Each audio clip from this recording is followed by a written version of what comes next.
Jam dosa. Welcome to Jaya's homely kitchen. ഇന്ന് ഞാൻ ഇവിടെ ചെയ്യാൻ പോകുന്നത് ജാം ദോശ. ജാം ഉപയോഗിച്ച് നമുക്കൊരു ദോശ ഉണ്ടാക്കി നോക്കാം. ആദ്യം ദോശക്കല്ല് നല്ല ചൂടാക്കുക.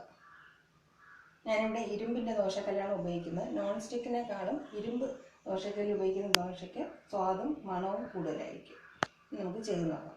ആദ്യം ദോശക്കല്ല് നന്നായിട്ട് ചൂടായി കഴിഞ്ഞു. ചൂടായി ഉടനെ കുറച്ച് വെള്ളം അതിൽ തളിക്കുക. അഥവാ ദോശക്കല്ലിന് ഒരുപാട് ചൂടാണെങ്കിലും ചൂട് ക്രമീകരിക്കാൻ വേണ്ടിയിട്ടാണ് ഇങ്ങനെ ചെയ്യുന്നത്. ഇനി എണ്ണ തേച്ച് കൊടുക്കുക.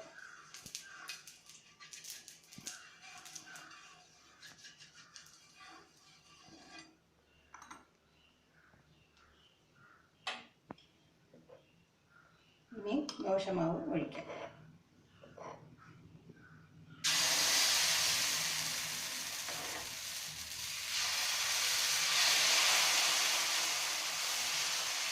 ദോശ നല്ല കനം കുറച്ച് അധികം പ്രസ് ചെയ്യാതെ മൃദുവായിട്ട് പരത്തുക.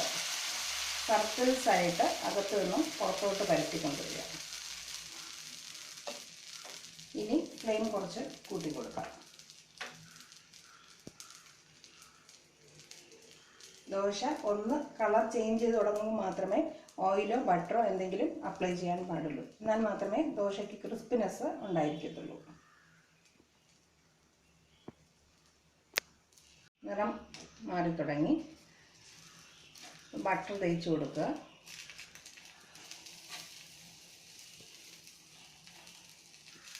ദോശ കുറച്ച് വെന്ത് കഴിയുമ്പോൾ ചട്ടുകം ഉപയോഗിച്ച് ബട്ടർ സ്പ്രെഡ് ചെയ്യുന്നതിനൊപ്പം മാവ് കട്ടിയായിട്ടുള്ള വശങ്ങളിലോട്ടും തേച്ച് കൊടുക്കുക. ഇത് ദോശ നല്ല ക്രിസ്പി ആയിട്ട് കിട്ടാൻ വേണ്ടിയാണ് ചെയ്യുന്നത്. മാവ് ഇടയ്ക്കിടയ്ക്ക് കട്ടിയായിട്ടിരുന്നാൽ ആ വശങ്ങൾ നല്ല മൊരിഞ്ഞ് കിട്ടത്തില്ല. ബട്ടർ തേച്ചതിന് ശേഷം മാത്രം ഇങ്ങനെ ചെയ്ത് കൊടുക്കുക. അപ്പോൾ എല്ലാ വശവും ഒരുപോലെ വരുന്നുണ്ട്.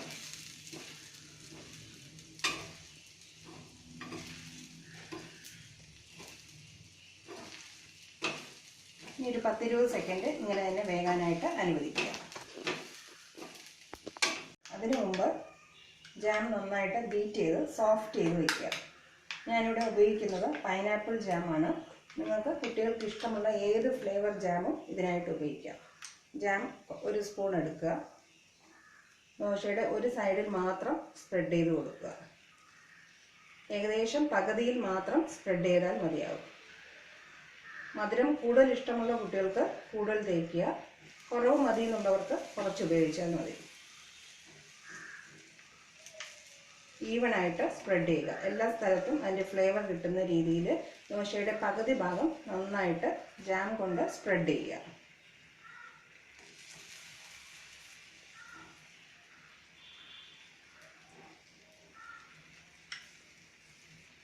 ഇത് കഴിഞ്ഞിട്ട് കുറച്ചും കൂടെ ഫ്ലെയിം കൂട്ടി വയ്ക്കുക. ബട്ടർ കുറച്ചും കൂടെ വേണമെന്ന് തോന്നുന്നവർക്ക് കുറച്ചും കൂടെ ആഡ് ചെയ്യാം. ഇത് കുട്ടികൾക്ക് വേണ്ടിയാണ് ഞാൻ ഉദ്ദേശിക്കുന്നത്. അതുകൊണ്ട് ബട്ടർ കുറച്ച് കൂടുതൽ വേണമെങ്കിലും ഉപയോഗിക്കാം.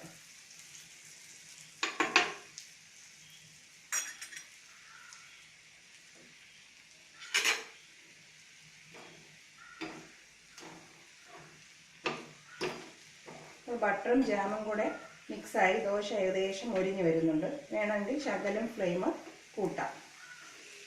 സൈഡ് ഇളകി വരുന്ന പരുവം വരെ നോക്കുക. നന്നായിട്ട് മൊരിഞ്ഞ് വരുന്നുണ്ട്. നല്ല ക്രിസ്പി ആകുന്നത് വരെ ദോശക്കല്ലിൽ തന്നെ വെച്ചേക്കുക.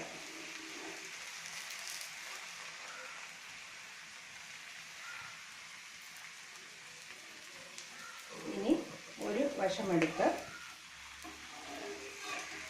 മൊരിഞ്ഞ ഭാഗമെടുത്ത് ജാം വയ്ക്കാത്ത ഭാഗമെടുത്ത് മറ്റു വശത്തോട്ട് മടക്കി പിടിക്കുക.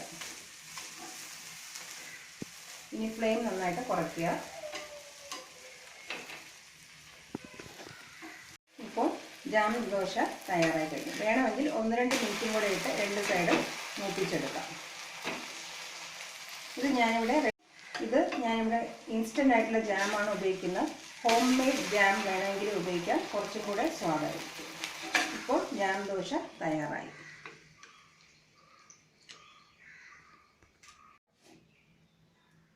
Jam dosa. Thank you for watching my video.